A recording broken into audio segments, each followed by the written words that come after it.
In this video, we will learn about how symmetry pertains to NMR spectroscopy, and think about how the signal that is detected for a given nucleus might overlap with the signal of another nucleus because they are identical by symmetry operations.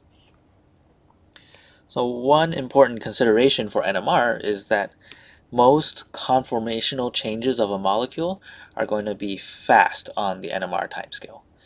Again, so if we're thinking about conformational changes of bonds rotating, chairs flipping, things like that, those processes should be relatively fast compared to the rate at which the NMR can take in information.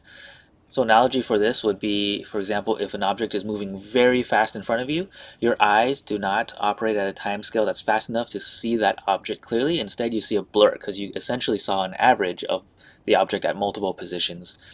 So when we say NMR timescale, we mean the rate of data sampling of the instrument.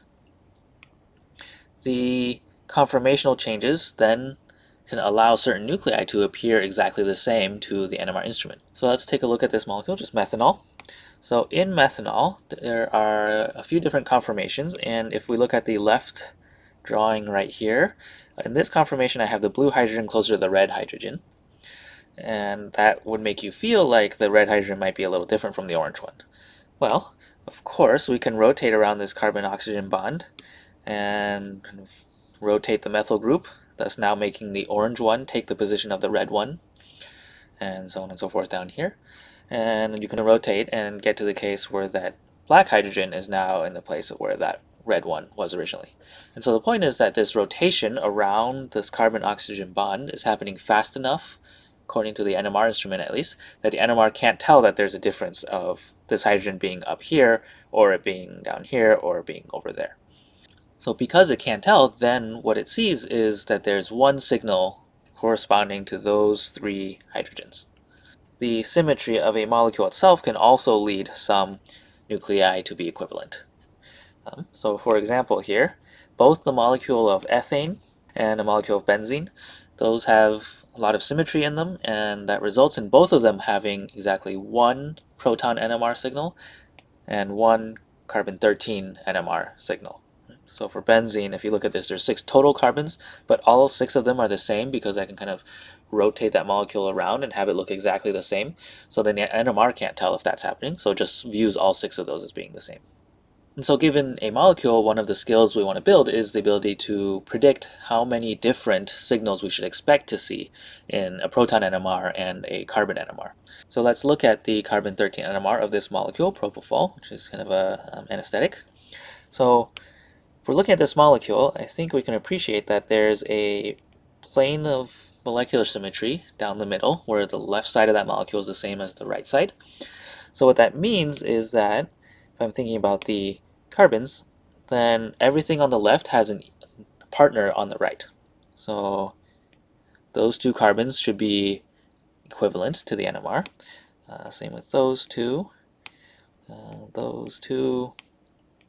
then now all 4 of those methyl groups are equivalent because I have not only the equivalence of flipping across the middle of the molecule's molecular symmetry, but also the rotation of this carbon-carbon bond essentially allows these methyl groups to occupy equivalent positions as that bond is rotating around. There's a few carbons I haven't accounted for here. Those lie directly on top of the plane of symmetry here. So there's one at the top, sorry, that's kind of the same color of gray there. And there is one at the bottom, that's right there. So based on this counting, I would expect to have what looks to be 1, 2, 3, 4, 5, 6 different carbon-13 signals.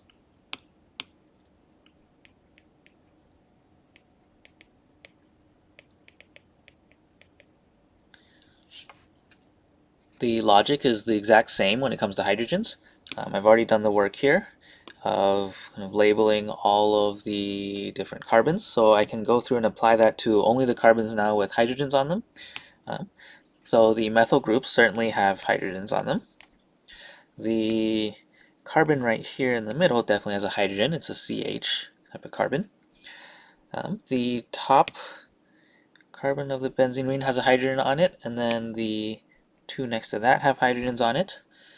And then finally, the slightly easy one to forget is the one that's on the alcohol. So here I should have 1, 2, 3, 4, 5 different hydrogen or proton signals.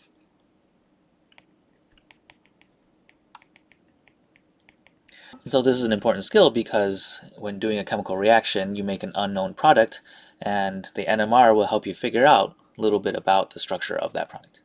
Organic chemistry is never so simple, so here are some nuances in symmetry that we can kind of come across in some of our molecules. So the first is that delocalization might affect the rate of conformational change in a molecule. So let's look at an example. This molecule, this is DMF, dimethylformamide. In dimethylformamide, what you see is there's an amide, and so there's a nitrogen with two methyl groups attached to it. And so looking at this drawing, you might be tempted to think that these two methyl groups are going to be equivalent because you could rotate around this carbon-nitrogen bond and get those two methyl groups to kind of occupy the same position, and so that the NMR can't tell. Well, that's actually not the case, because if you take DMF and go take its NMR, what you find is that you get 3 different carbon-13 signals and 3 different proton signals. That tells you then that these two methyl groups attached to nitrogen are inequivalent. Right? They're not the same. And if you think back to resonance, well, this amide has a very significant resonance form that puts a double bond between the carbon and the nitrogen. What that does functionally is that it makes it hard to rotate around this carbon-nitrogen bond, right? Because double bonds don't really rotate. And so because that rotation is not really possible, conformational change isn't really happening, then those two methyl groups are going to appear to be different from each other. The reason that they're different from each other is because in the actual molecule, they are not going to be located the same with respect to the rest of the molecule. So for example, the top methyl group here is closer to this oxygen, the bottom methyl group here is closer to this hydrogen. That's enough of a difference to make for a different signal location on the ppm scale.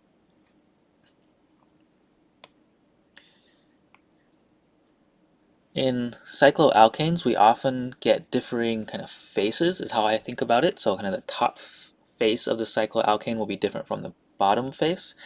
So let's look at an example of that in bromocyclopropane. This molecule definitely has some symmetry, right? Kind of going left and right across the molecule. You might be tempted to think about the plane of the drawing here as potentially being a symmetry element that makes kind of the side closer to me the same as the side further away from me, but that's not the case. This is not a plane of symmetry because on the upper side of the plane there's a bromine, on the hashed side here there's a hydrogen, so those two sides are not the same. What this leads to then is that there are two different carbon-13 signals, so one for the carbon attached to the bromine, and another signal encompassing both of those carbons. However, there will be 3 different proton signals.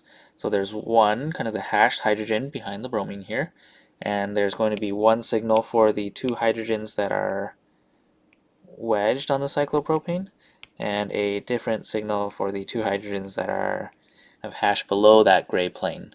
This is a little bit easier to see in a perspective view that might look like this. So again, where the orange I drew were those 2 hydrogens, and the red hydrogens are those 2.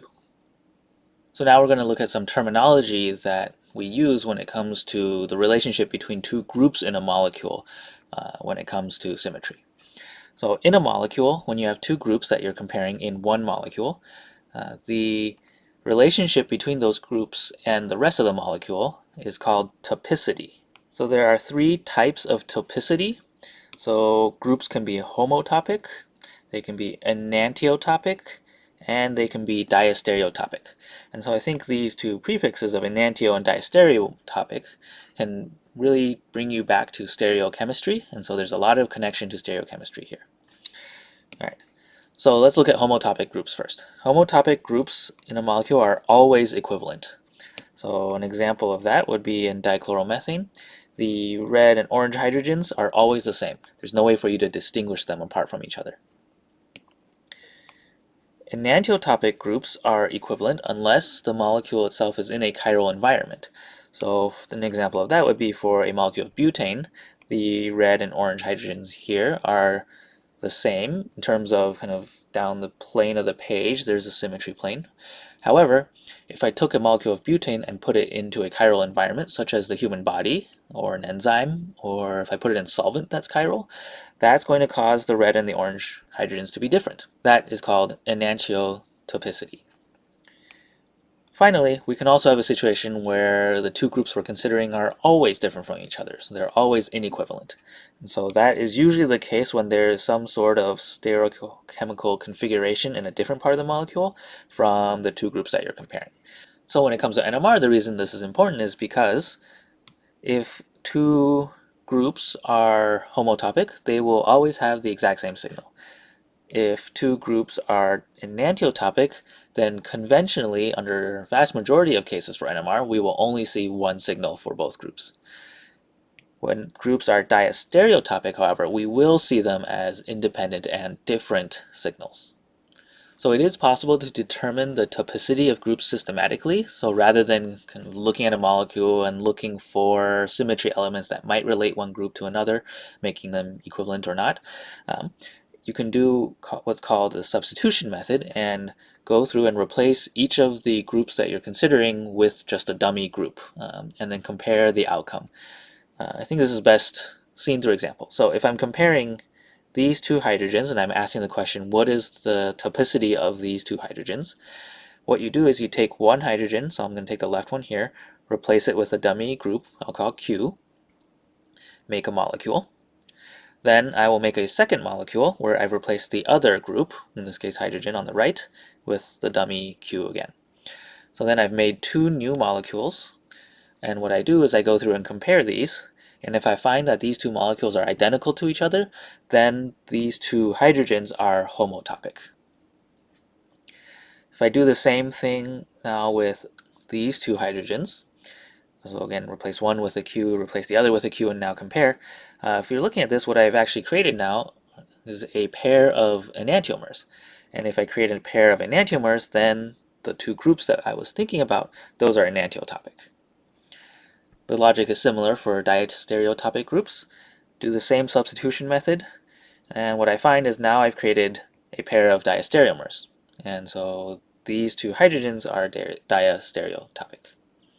So in this video, we talked about symmetry in NMR spectroscopy, how it can arise from conformational changes in molecules, where conformational changes cause certain groups to be equivalent to each other.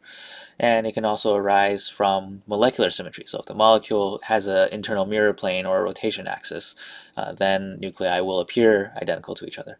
And then we finally talked about topicity as a way to systematically determine whether or not different nuclei will show up at the same signal location.